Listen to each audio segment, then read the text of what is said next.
Doctor संतोष राजपुरोहित आज अपने economics के इस यूट्यूब चैनल पर माइक्रो इकोनॉमिक्स के अगले टॉपिक कंज्यूमर बिहेवियर की स्टडी करेंगे। और कंज्यूमर बिहेवियर, कंज्यूमर इक्विलिब्रियम ज्ञात करने के लिए, उस कंज्यूमर इक्विलिब्रियम फाइंड आउट करने के लिए कंज्यूमर बिहेवियर की अपने स्टडी करते हैं, इसका अध्ययन करते हैं। इस वीडियो के माध्यम से माइक्रो इकोनॉमिक्स के हम बेसिक्स करेंगे, जो 11th आगे ग्रेजुएशन, एमए प्रीवियस, नेट और स्कूल लेक्चरर के एग्जाम में आपको बेनिफिशियल होंगे। तो देखिए, कंज्यूमर बिहेवियर की स्टडी करने के लिए हमारे पास दो कंसेप्ट होते हैं, यूटिलिटी एनालिसिस, उपयोगिता विश्लेषण, और इंडिफरेंस कर्व एनालिसिस, उदासीनता वक्र विश्लेषण, इसको तटस्थता वक्र विश्लेषण भी कहते हैं। तो पहला यूटिलिटी एनालिसिस। यूटिलिटी एनालिसिस में कार्डिनल यूटिलिटी कहते हैं इसको, और इंडिफरेंस कर्व एनालिसिस को ऑर्डिनल यूटिलिटी कहते हैं। गणनावाचक उपयोगिता और क्रमवाचक उपयोगिता। तो सबसे पहले भी यूटिलिटी का मीनिंग क्या है, उपयोगिता का अर्थ क्या है। किसी भी कमोडिटी में वांट्स को सेटिस्फाइड करने की जो पावर है, इस वांट्स को सेटिस्फाइड करने की पावर को यूटिलिटी कहते हैं। कोई भी वस्तु है, कोई भी कमोडिटी है, उसकी जो आवश्यकता को, नीड्स को, वांट्स को फुलफिल करने की जो कैपेसिटी है, जो क्षमता है, वो यूटिलिटी उपयोगिता कहलाएगी। अब यूटिलिटी का मेजरमेंट किस प्रकार से हो, किसी कमोडिटी से कितनी यूटिलिटी मिली, इसका मेजरमेंट करने की जो यूनिट्स काम में ली जाती थी उसको यूटिल्स कहते हैं। और अभी मॉडर्न इकोनॉमी के अंदर मनी की टर्म में यूटिलिटी को एक्सप्रेस करने लग गए हैं, तो मनी की टर्म में यूटिलिटी को मेजर करते हैं। इसका मतलब यह हुआ, किसी कमोडिटी से हमें कितनी यूटिलिटी मिल रही है, हम उस पर कितनी मनी स्पेंड करने को, खर्च करने को तैयार हैं, ये मनी की टर्म में मेजरमेंट होगा। इसके बाद कैरेक्टरिस्टिक्स को लेते हैं। अब कैरेक्टरिस्टिक्स में क्या क्या है, एक तो यूटिलिटी सब्जेक्टिव कंसेप्ट है। सब्जेक्टिव कंसेप्ट का मतलब यह है कि यूटिलिटी किसी वांट्स की तीव्रता कितनी है उस पर डिपेंड करता है, उस पर निर्भर करता है।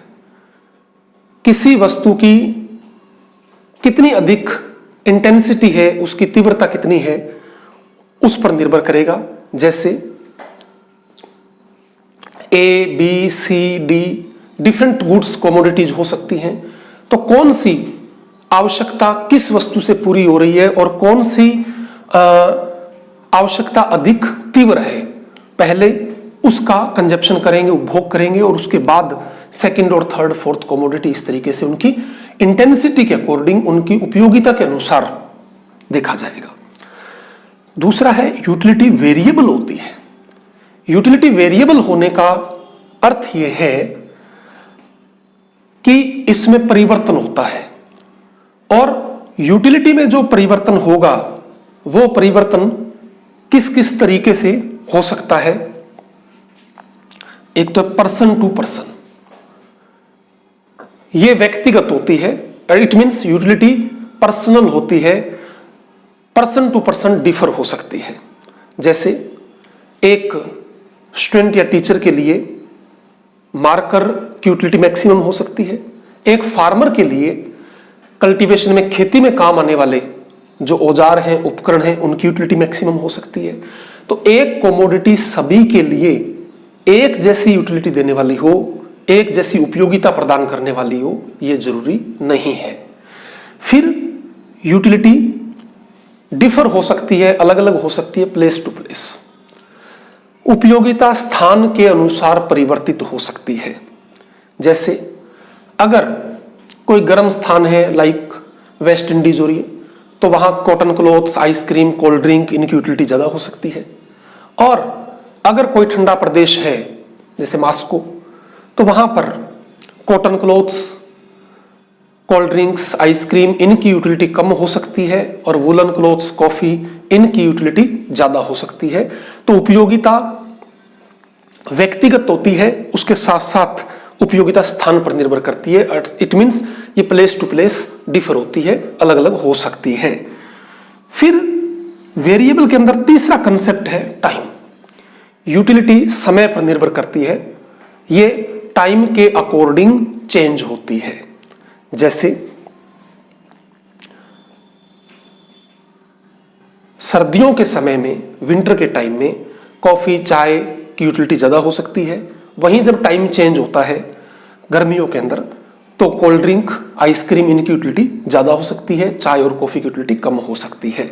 तो यूटिलिटी टाइम फैक्टर पर भी डिपेंड करती है, समय पर भी निर्भर करती है। तो इस तरीके से अपने देखें तो यूटिलिटी वेरिएबल होती है। Variable means person to person, place to place, और टाइम के अकॉर्डिंग यूटिलिटी चेंज हो सकती है, उपयोगिता में परिवर्तन हो सकता है।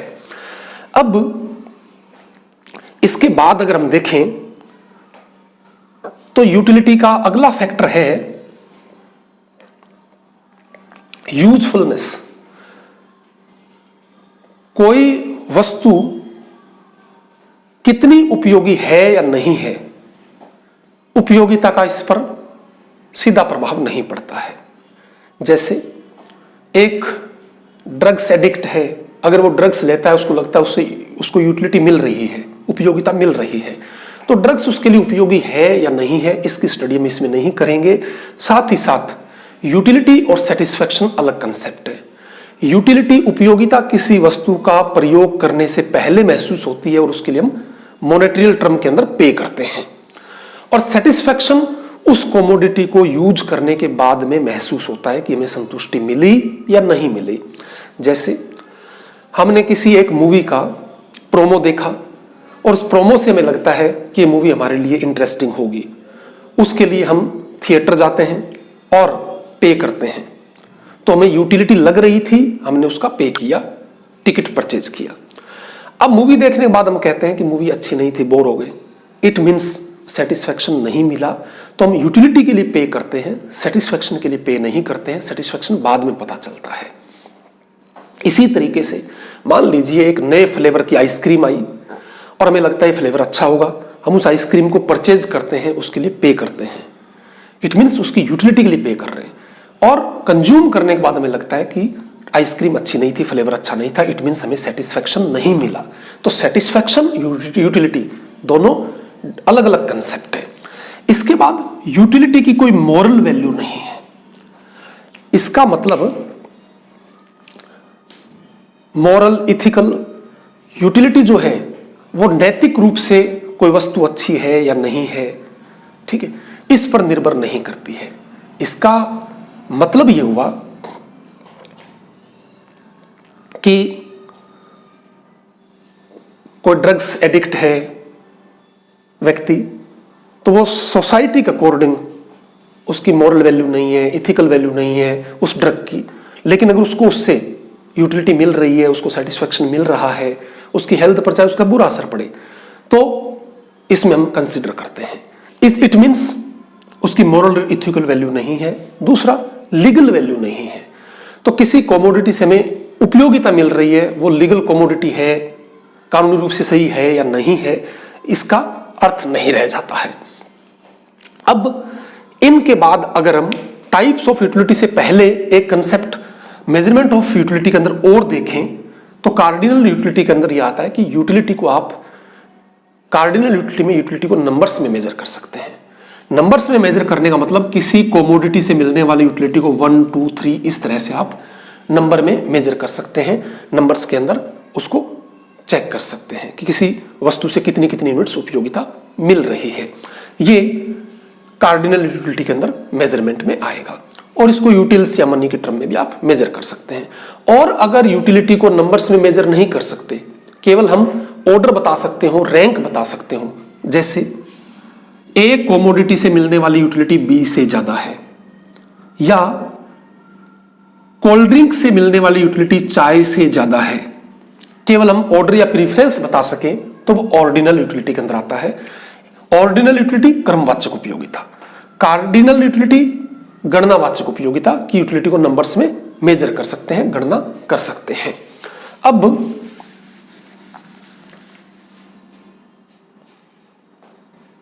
Indifference curve analysis, ordinal utility, जैसा अभी मैंने कहा है कि यूटिलिटी को नंबर्स में मेजर कर सकते हैं। ये कंज्यूमर इक्विलिब्रियम या कंज्यूमर बिहेवियर का जो नेक्स्ट टॉपिक अपने स्टार्ट करेंगे, इस पूरे को तो उसमें डिस्कस करेंगे, क्योंकि पूरा एक चैप्टर, पूरा एक टॉपिक अलग से हमारे पास आ जाएगा। अभी नेक्स्ट है टाइप्स ऑफ यूटिलिटी। अब टाइप्स ऑफ यूटिलिटी के अंदर देखिए आप,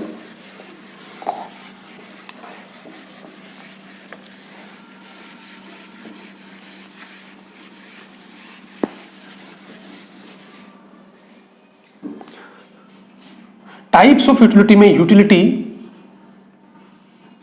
दो तरह की होगी, दो प्रकार की होगी, टोटल यूटिलिटी और मार्जिनल यूटिलिटी, कुल उपयोगिता और सीमांत उपयोगिता। टोटल यूटिलिटी का मतलब यह है किसी कोमोडिटी की ऑल यूनिट्स कंज्यूम करने पर जो यूटिलिटी मिलती है उसका अगर समेंशन कर दे, फर्स्ट, सेकंड, थर्ड, इसी तरीके से डिफरेंट यूनिट्स हम कंज्यूम करते हैं, उपभोग करते हैं, और उसकी उपयोगिताओं का योग कर दिया जाए तो हमारे पास टोटल यूटिलिटी आ जाएगी।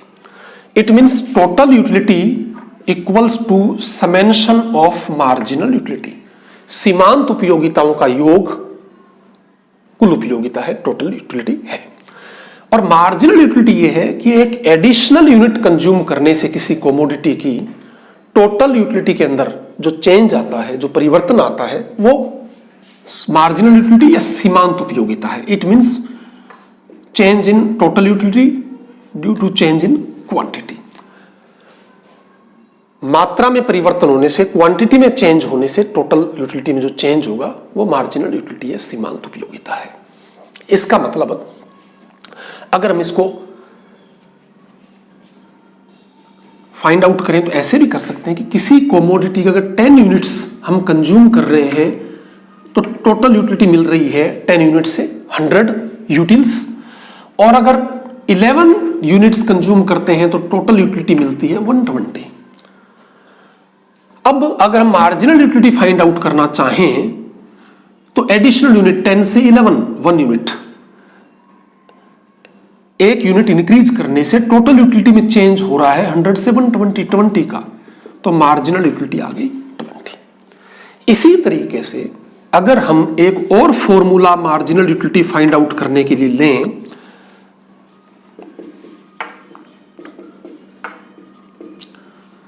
n यूनिट के लिए मार्जिनल यूटिलिटी फाइंड आउट करने के लिए ये फॉर्मूला भी काम में ले सकते हैं। n यूनिट की टोटल यूटिलिटी में से n-1 यूनिट की टोटल यूटिलिटी को आप निकाल दीजिए।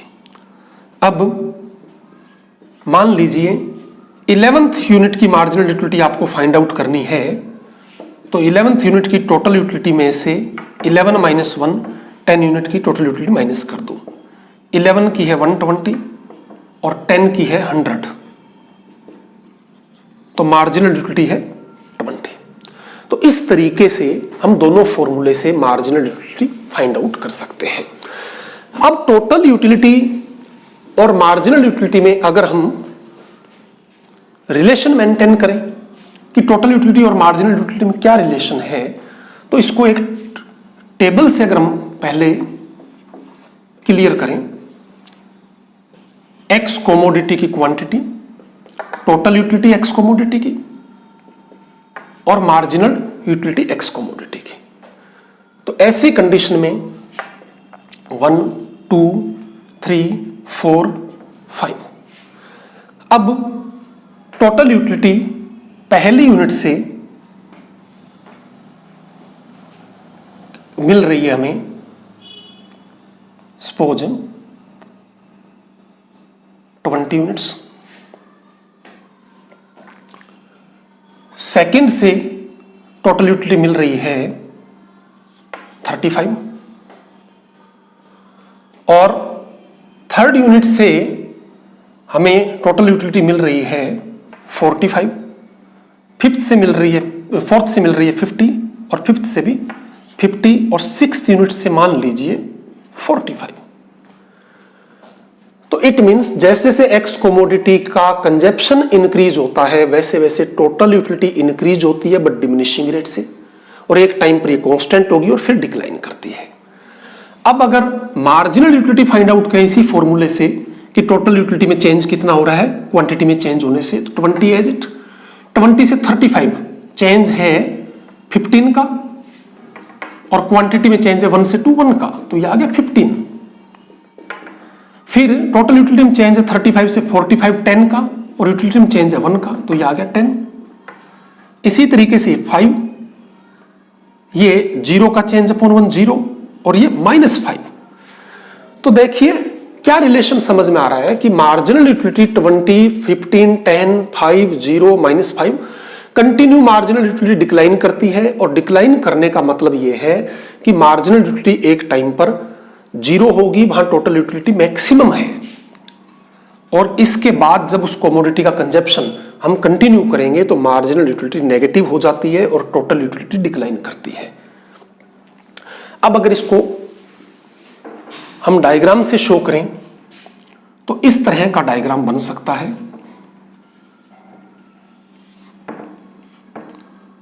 एक्स और वाई एक्सिस, एक्स और वाई एक्सिस,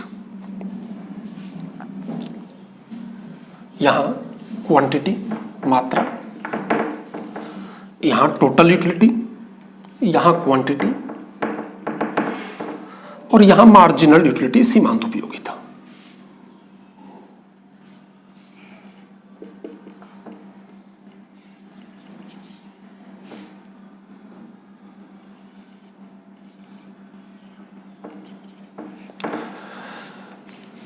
अब जैसे जैसे हम एक्स कमोडिटी की more and more units consume करेंगे तो मार्जिनल यूटिलिटी कंटिन्यू डिक्लाइन करेगी, टोटल यूटिलिटी इंक्रीज होगी बट डिमिनिशिंग रेट से।